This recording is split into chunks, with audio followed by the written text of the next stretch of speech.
to Freshly Forever, a podcast that gives you fascinating insights week after week. Here's your host, Vi Kumar. Hey folks, welcome to another episode on podcast Freshly Forever. Today I have the pleasure of talking to Amol Gupta, and he is an upcoming junior at the University of Georgia. He has trained in martial arts from the age of 5 and has achieved his second-degree black belt in American Karate. In addition, Amol has recently joined his college's Budokai Club and has been elected president for the next upcoming academic year. Amol still trains whenever he has time to visit home in order to keep up his status and respect from other members of the dojo. He'll continue to teach classes again over the summer at his local studio. Hi, Amol. Welcome to the show. Hi, thank you so much for having me. It's a pleasure to be here. Glad that you could be here. For the benefit of listeners who'd like to know more about what martial arts is and its origin, could you just take us through that, Amol? Of course. So, martial arts actually has many origins and many backgrounds for many of the East Asian countries. Japan has karate, China has kung fu, and so many of the other Thailand and even Hong Kong, its own sector, have their own type of martial arts. The martial arts Uh-huh. that I started with is karate, and the way it started was during the samurai period of Japan. Many of the farmers in Japan were just simply having a lot of tools in hand just to help make rice in rice fields, rice paddies, and all that stuff. And then suddenly, a lot of samurai started to attack them and attack the villages, and they needed to find a way to fight back. Now, Uh-huh. the samurais had very sharp swords called katanas, and they didn't have anything as fancy as that. What they did have, however, was many of the modern ninja tools that Japan uses today, which include the nunchuck, the bow staff, and many more. Okay. After finding out that they could also start to defend themselves with their open hand, which means no weapon, which is what Uh-huh. karate really stands for, then they were able to develop a fighting system which they could even use to fend off the samurai. From there, it started in a prefecture of Japan called Okinawa, and once it traveled to mainland Japan, it changed drastically from becoming a small self-defense act to a huge identity of Japan. And Okay. around the 1800s, early 1900s, then it started to get introduced into America, and then from there it just flourished into a huge sport which is renowned around the world. Okay. So it's practiced for many reasons, as I see it, like fighting, self-defense, Yes, yes. sport. Um, Maybe, there are several more aspects to it, that we can come to in a bit. But hmm how about you? You chose karate, and what age did you get initiated into karate? So it actually turned out that mom was looking for something for me to do. I just turned around 5 years old and I was just lazing around the house, doing whatever kindergartners do. And my Uh-huh. mom thought it would be a good idea to start in karate. There was a local dojo nearby, which was like a quick 3-minute drive. So she said, you know what? Why not? And my dad was all for it as well. So she enrolled me and my brother up. And Uh-huh. from the 5 till 8 years old, I was working up the ranks, and I think I reached to my purple belt, which is specific to that main studio.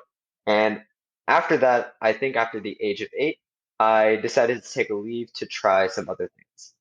Okay. So what kind of training does karate involve?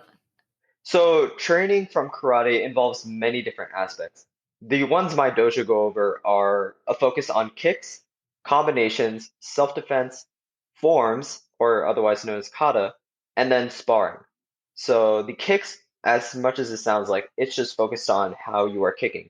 There are different ways to attack opponent with your legs, and we have to figure out all those different ways and perfect it to a precision. Okay.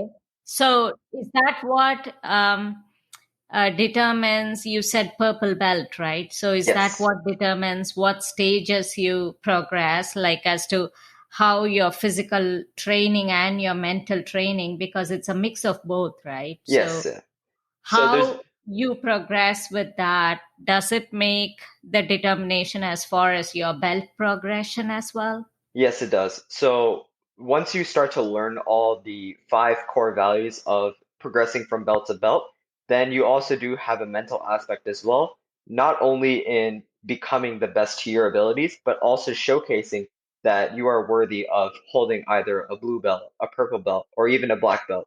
Because other people who are belts either above or below you will expect that different things if they see that belt color tied around your waist, and based on your belt color, they'll expect different values that you would have for karate. Okay. Now that we talked about core values, Amol, can you talk about that a little bit more as to what those are, and um, also what belt level does one start with in karate, and what is the progression thereafter? Okay, sure. So the core values of karate are mainly the main core value that karate has is always to attack second, or in this case, self-defense first. So we are never going around looking for a fight. Neither are we trying to make more people uncomfortable with showing how skilled we are. We are just Okay. simple day-to-day civilians just doing our own thing.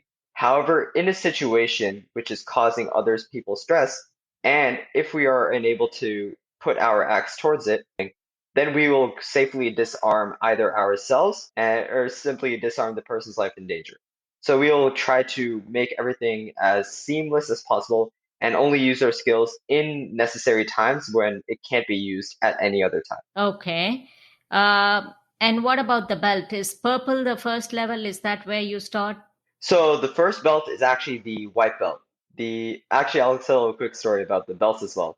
So the reason why the white belt is the beginning and the black belt is the end is because earlier times in Japan, they didn't have any nice belt color ranking system, but instead they had one belt, a white belt, and a white uniform, and they used to Uh-huh. practice out in the dirt fields.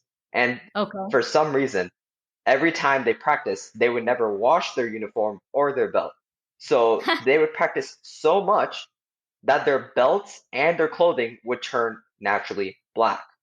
And that's how Okay. you could tell how long someone has been practicing martial arts for and who has committed the most time. Okay. So start with the white, end with the black. But what Mhm. about the intermediate levels? So the intermediate levels change from dojo to dojo. It's up to the main instructor's precision and how he wants to rank his dojo students. For me personally, I had many different rankings coming into the American style dojo that I have. But for the Uh-huh. style which I'm practicing now, which is Shorinji Karate-do, we have very less belt colors and more stripes on the different belt colors. Okay. But just for me to understand and just for anyone else to understand, what would you say are some very common belt color level progressions? Yeah. So some common belt levels will be from white, and then after that, they will usually give a yellow belt or an orange belt, depending on the studio. From yellow and orange, they will either give a green, maybe even a purple. Then they will advance to a type of blue belt, and then from there, the blue belt is also interchangeable with purple. So both Uh-huh. of those will either be higher than the other. And then they will either go for a red belt or a brown belt, depending on how the instructor likes to use it. And once you hit the red and brown belt, then they advance you to a specific belt called a novice black belt. And this Uh-huh. novice black belt is basically just saying that you are ready to take the black belt test, but now you have to undergo the training to be ready for that test. And then Okay. and that takes around 2 years of training. And after you finally finish those 2 years and you take the final black belt test and you pass, then you get your first degree black belt. Okay. Perfect. Thanks for that clarification on that. Hmm. But what about, you said you were initially, your initial stint was from 5 until 8 years old. But what other sports did you pursue after that? So after the age of 8, I decided to try baseball. I played a little bit of basketball, and I tried a lot of different other sports that many kids my age were also interested in. Baseball Uh-huh. was one that I really stuck to. I remember being catcher for my own small team and also playing batter like how normally all the kids are. But I think it was a short-last love because I shortly found martial arts once again when I entered middle Uh-huh. school. Okay. So you re-enrolled in middle school in karate, is that right? Yes, yes, I did. Okay. And so how different was this second time stint when compared to the first? And did you enjoy it more? What exactly happened here? I think one thing which changed for my second stint was that by doing all these different sports, I was now physically capable to take my body in different directions and move it in different certain ways that was Uh-huh. normally not able to at the age of 5 to 8. And in middle school, I am around 12 or 13 years old. That's when I really enrolled. And I had such a control on my body that I was able to flawlessly go through all karate techniques and sparring techniques with much ease. And a lot of my own fellow friends envied me because they would always say that, oh no, you're going to get it easy. You don't have to try too Uh-huh. hard.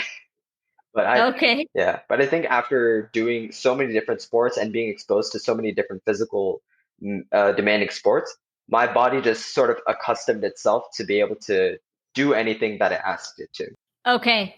As far as the everyday skills that martial arts can teach you, I mean, say you talked about the core values aspect, right? So, what would you say are some skills that one can acquire doing martial arts? Would that be focus? Would that be confidence? What would you say are some skills that one can acquire? So there are many different skills that anyone can get playing normal sports. Focus, confidence, and all these different things can come from a lot of sports. But I think one thing which karate and specifically martial arts also focuses on is your mental strength. Because Uh-huh. in terms of doing a technique over and over, keeping your leg in the air, trying to kick over 50 repetitions, doing the exact same thing. And once you're done doing those 50 repetitions, the karate teacher asks for one more time of those 50 Uh-huh. repetitions. It's definitely a mental strength which develops in your body. And basically, just saying that I don't care what's going on, as long as my mind is mentally okay and mentally stable, I'll be able to handle any situation that comes at. Okay, so right there, I think it also addresses the aspects of like goal setting and discipline and all of that, right? And then when you say your teacher asks for one more, right there, it also, I think, it becomes like a situation of respect, correct? Like you can't like go against the will of the teacher. Instead, you try to learn to respect an individual for what they ask or what is being asked of you, correct? So the funny thing is that every time we would have to respond with our teacher saying, yes, sir. And in many Uh-huh. sports, when you see is a very casual relationship with the players and the coaches. And mainly when I was also being and part of baseball, I would always say, when coach would always tell us to do more runs, the whole team would be like, come on, coach. But then we would eventually Uh-huh. do it. But in karate, as soon as he asks for something else, even if you're not ready for it, we always reply with a quick yes, sir, and get straight into it. So they do, yeah. So they do develop a strong sense of respect and leadership very early on in your classes. And one of the first few lessons as a white belt is to always respect all commands of the teacher and always respond with yes, sir. Oh, that's wonderful. I think those are definitely some great life lessons and skills there. And we talked about the different belt levels earlier, right?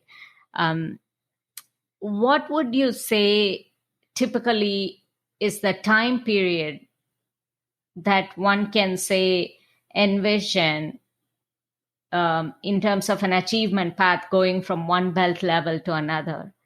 Is it individual dependent or is it like kind of like a standard? What would you say? I think from each individual standpoint, from belt to belt, there is definitely not too much change. However, there are different certain belts that are grouped together, which are basically your ranks. So my dojo, they combine three belts of similar colors into three separate sections of beginner, intermediate, and advanced. And Okay. the thresholds would always be for at least our dojo would be transitioning from green belt to green advanced belt and then transitioning from purple advanced belt to blue belt, and then from brown advanced belt to novice black belt. Basically, Okay. So when you transition between those stages, would you say it's like a 1 year time period that it normally takes for a person, or is it like a few months? How is that progression? so in between each belt for our studio, we would usually take 3 months to learn our curriculum, test our curriculum, and then graduate. So every three belts, it would take 9 months. So if you stayed continuously focused on the entire belt journey, you could surely get it in around 2 years, 3 years. However, many students find it very difficult after advanced belt to progress on as easy, so they usually take Uh-huh. another 3 months to progress to the next belts in the advanced section, as I did. Okay. And further to your advanced brown belt, you tried for a novice black belt right away, correct? Yeah, that was a mistake. So how was that experience? Yeah, you said that was a mistake. So what happened there? So what happened is I have all this newfound confidence rejoining the dojo, and my friends always teasing me saying I'm the best. And with that overconfident mindset, I was just went straight Uh-huh. in saying like, "Oh, I got this. I know I can do this." And it was a completely different experience than any other test that I ever had to take.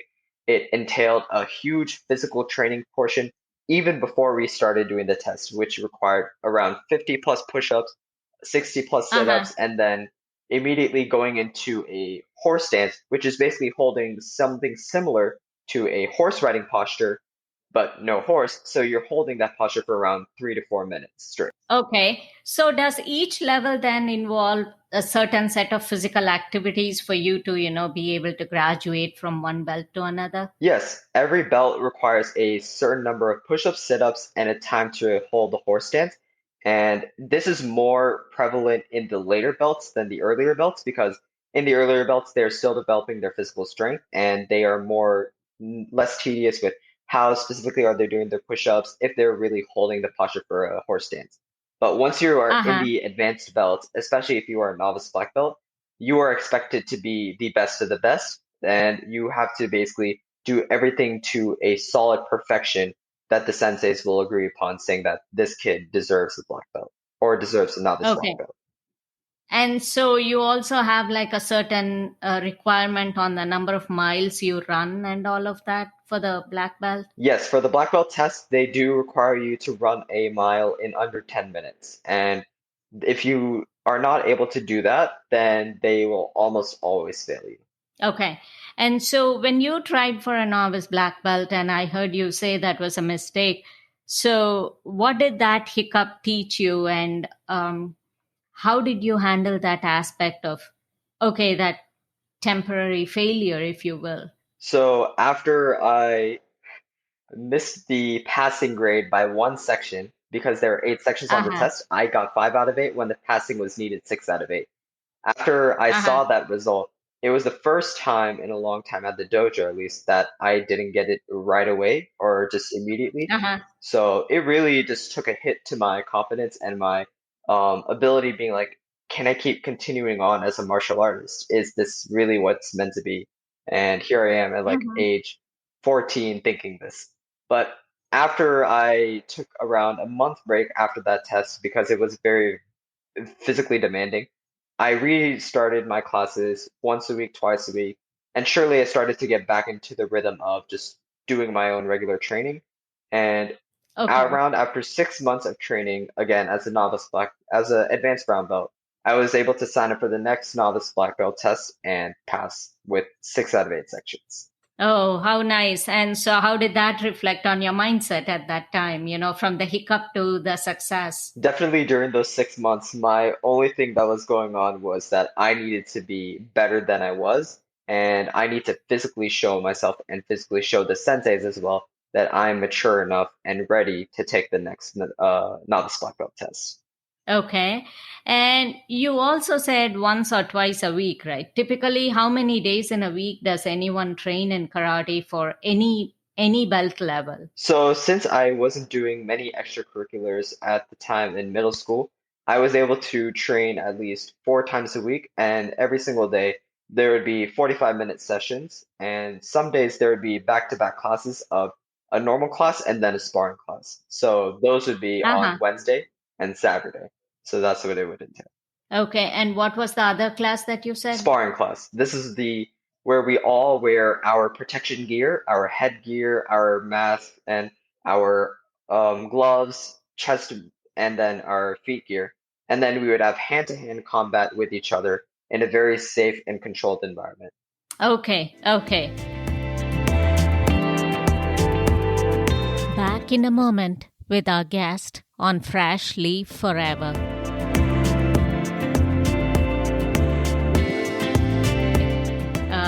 So, how did you revisit your goals at that point, Amol, for your further belt achievements? Like, say, the first hiccup with the novice black belt, then you having achieved it.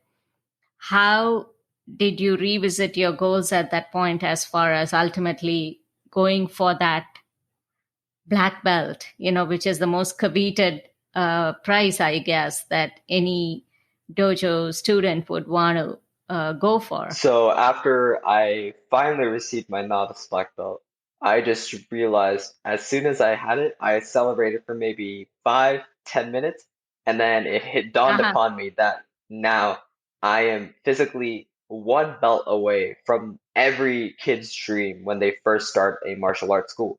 And the training needed for getting to that place, not even just to get the belt, but in order to take the test started requiring me to start practice running because at that point I did not run regularly and my mile time was Uh-huh. over 10 minutes by I think it was 11 minutes or 12 minutes. So I was physically not in shape to start running. I needed to start training my body to be able to start doing the amount of push-ups and sit-ups that would be needed on the day of the test. I had to, in fact, also get CPR certified and write a 500-word paper essay about why what martial art means to me, why I love it, Uh-huh. and how would I use my black belt leadership status to further make the students of the dojo uh, more inspired and more trying to do more like techniques and basically look at us with a sense of pride, being like, that's my friend Amol Gupta, or that's my sensei Amol Gupta, and he is a black belt. Basically, pride. Okay. Okay. So, how do you think martial arts influenced your life at that point, Amol? Like, in terms of what adjustments or what tweaks did you have to make, even in your own life, to be able to achieve this next belt level, like nutritionally, physically, and then balancing school and what you do, all of this. So, how did it influence your life at that point? So nutritionally, thankfully, I didn't have to change much since I was raised a vegetarian and mom was always making sure the cooked meals she would give me were very, very healthy, high in protein, and Uh-huh. always giving me the amount of carbs, micro macronutrients, and all those amazing things that I needed so my body could always be able to stay fit. And in addition to that, I started having to train outside of the dojo, which I did not do at first. And mainly, I would just spend Uh-huh. time in the dojo training my body. But now, in addition to training my body inside the dojo, I have to start practicing push ups, sit ups, and running outside the dojo. So sometimes before school, I would sometimes wake up early, go for runs, and especially at home, if I wasn't doing anything too physical or doing anything like Uh-huh. homework, I would just take some time, practice push ups, practice sit ups, and study for my CPR examinations and start preparing my 500-word essay in addition to everything that was going on. Okay. And as far as the mental side, um, say, did what you do at the dojo already make you like a person who would kind of be in like a very calm state of mind? Or did you have to do anything like meditation outside of your karate class to be able to handle the demands of what martial arts presented? So my studio, they did give a large emphasis in mental strength and basically mental balance. They did not go into many aspects of meditation or anything like that.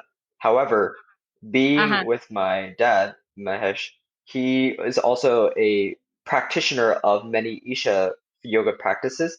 And around the age of 13, or no, it was earlier, where he sent me to an Isha camp, and I was able to actually pick up a small kids Kriya, which I could do. And I think in preparation for my black belt test, I did that a couple times a week, basically just to get myself in the Okay. mental mindset of no matter what happens during this test, no matter what they throw at you, stay calm, stay cool, and then it'll be all collected. Okay. And your first degree black belt in 2016, were you a high schooler at that Yes, point? at that point, I was a sophomore in high school, so I remember it down to the date. It was August 5th of 2016. I had just finished my first day of school as a sophomore, and then that on a Friday, and then the next day went straight to the examination for a black belt. Oh, how sweet. I think no wonder your achievement makes you remember all that vividly. And so, how did all of this, Amol, as a high schooler at that point, how do you think it influenced you as a student and in the way you perceive things, not just right at that point in high school, but even after? Say now you're a sophomore in college, you're at UGA doing a wonderful business program and information systems as well, correct? So that's all amazing. So how did you think the challenges of high school and what you did in martial arts, how did it all, like how did this help the other side of it, your student Yeah, side? I think for one is a strong focus on discipline, especially doing karate for so long.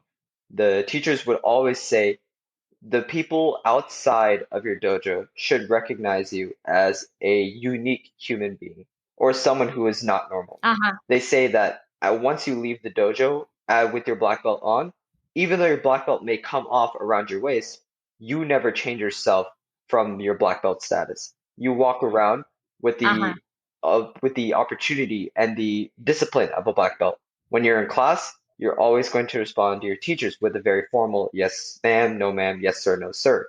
You're always basically trying to treat friendships, treat other people's with the kindness that you would like to be treated with, and essentially just make you have good etiquette and basically just be a well-rounded human being, not only inside the dojo, but outside the dojo as well. And yeah, Okay. Yeah, basically. So again, more life skills, correct? yes, Like as you mature, it just helped you transition with ease, as I see it, in terms of how you were able to handle the challenges of not just high school, but being a teen and being amongst, your friends and the peer pressure and all of that, as I see for it. sure. And I think one thing which is a huge aspect that I am very thankful for that I got to experience at the dojo is once I got my first degree black belt, I think a week after, my sensei said, okay, every Saturday you are now going to start teaching the sparring class. And that was my first ever exposure to not only teaching, but also a leadership role, a communications Uh-huh. role, because every time after class, there are some students that I have to talk to their kids' parents. So it taught me how to communicate to other people that were not like in middle school or elementary school, but also talk to people with actual jobs, people who have been through life experiences. And Uh-huh. I just essentially had to learn so many different skills in just one simple teaching class.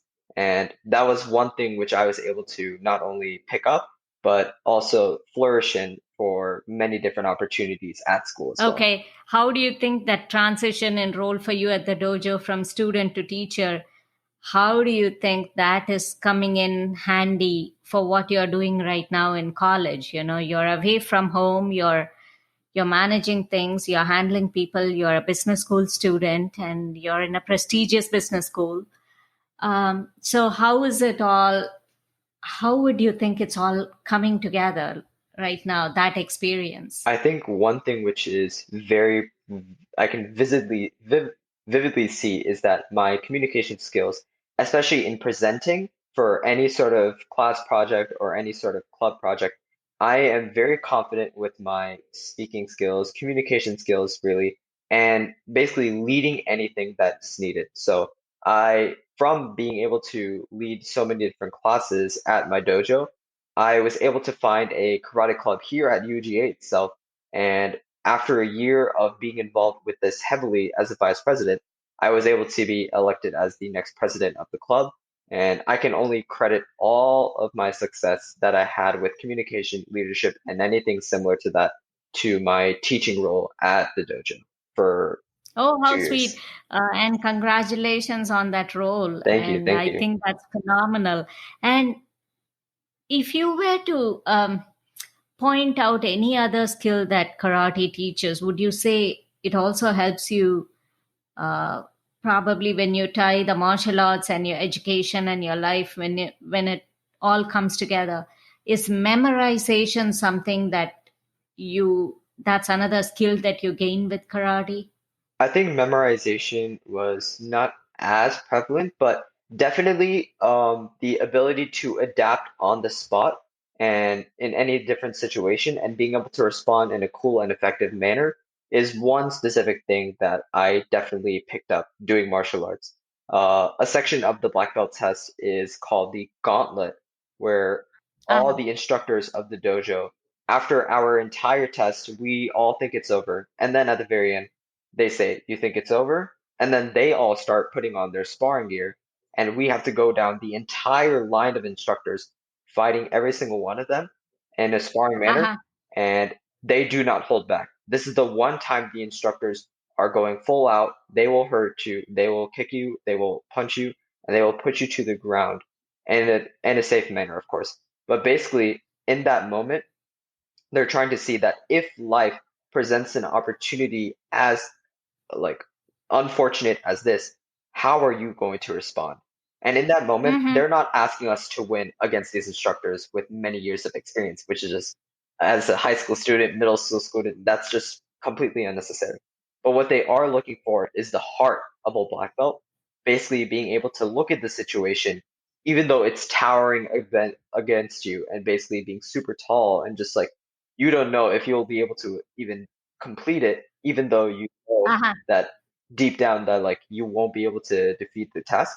The ability to take that first step into the unknown and being able to say, I don't know what's going to happen, but I'm going to do my best job anyway, is the thing that definitely transitioned from my dojo to my real life. In those situations where I feel like I can't even handle it, I at least take the first plunge at it and then just do my best ability. So you just go all out. It teaches you to handle adversity, and more than likely you are able to emerge triumphant out of that Yes, for sure. situation. Oh, that's wonderful.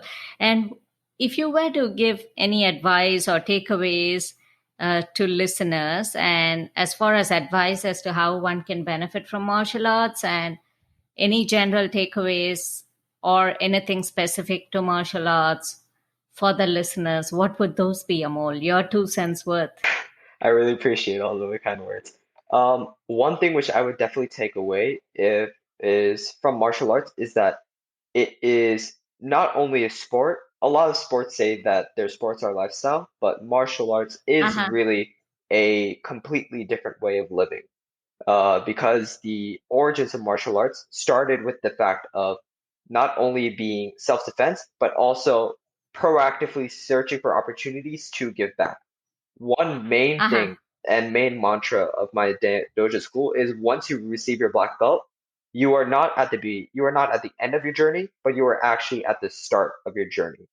Basically, now as a black belt, you have to start Uh-huh. teaching classes. You have to give back to all the other students who may have been under you, who are now also advanced brown belts, novice black belts, and you, as their senior, have to guide them through the entire process, prepare them for Oh, what they'll be coming. absolutely. And that's one thing which definitely is a key takeaway from martial arts is once you are in a place of high authority and high pride and basically just seen as the leader, now you are not only a leader, but you are also a very, very heavy giver. Mhm. Basically, giving all the knowledge, all the things possible for all the people who respect you, just so that they can come up to your level and may even surpass you. Oh, that's wonderful. That's wonderful. And is there any resource or any other info you want to share about training or your dojo or any such, feel free to, Amol. Of course. So one thing which I can definitely say is that the dojo, if you Google that, I'm pretty sure they have many different locations around Georgia, and they are still looking for any sort of students that want to join. And they even have adult classes where different adults will come in on those specific days of the week and even take classes with other adults. So if you even think that you are too old to try martial arts, there is no such thing. Anyone can start martial arts at any age and pick it up just fine. That's a great message. What about our listeners world over? Like, is there any resource or anything that you would like to tell them about? So any resource would probably be Google. Honestly, it's my most number one resource is like if you just simply search in Google karate schools near me or just a simple dojo near me, I'm 100% sure that you will find many different resources online that will open up different studios around you. And for the listeners worldwide who may not have access to a dojo studio, if you just simply Google on YouTube simple karate exercises, they will have many Uh-huh. different resources basically per practicing how to do a correct side kick, how to do a correct jab cross, how to do a correct self-defense maneuver from the mount or from different sort of things. And if someone's coming to come with a strong punch, how to defend from that. So the world and the internet is full of so much information. But if you Mm-hmm. do want that guidance in person, and if you are able to do so, I would recommend trying to find a local studio near you just so that you can get the best leadership at hand. Oh, that's a great tip. And thank you so much for being on the show. Such a fascinating conversation on martial arts, as a style of combat and obviously directed towards self defense. And you emphasized it nice and strong several times, Yes. that in a safe way. And of course, it's a sport, and like you said, of Japanese origin, and as a form of self defense, and judo, karate, Yes, taekwondo, yes. everything falls under that umbrella. Great insights, and thank you so much. We'll check back with you again in the future, and look forward to having many more enlightening conversations. Best wishes to you in all that you do, Amol, and may you just excel in your Shorin-Jiryu Karate Do, and we'll check back with you on that in the Thank you so future. much for having me on this podcast. It was great to talk about my huge passion for martial arts and karate specifically. Thank you. Absolutely. As always, listeners, subscribe to the podcast, follow the podcast on Instagram at Freshly Forever, at Freshly Forever1 on Twitter, and follow me personally on Instagram at YP Kumar for all things digital media and lifestyle topics. I'll see you back again next week with another interesting guest and another interesting topic. And it's always a Freshly Forever on this podcast. Until then, it's Vi saying so long.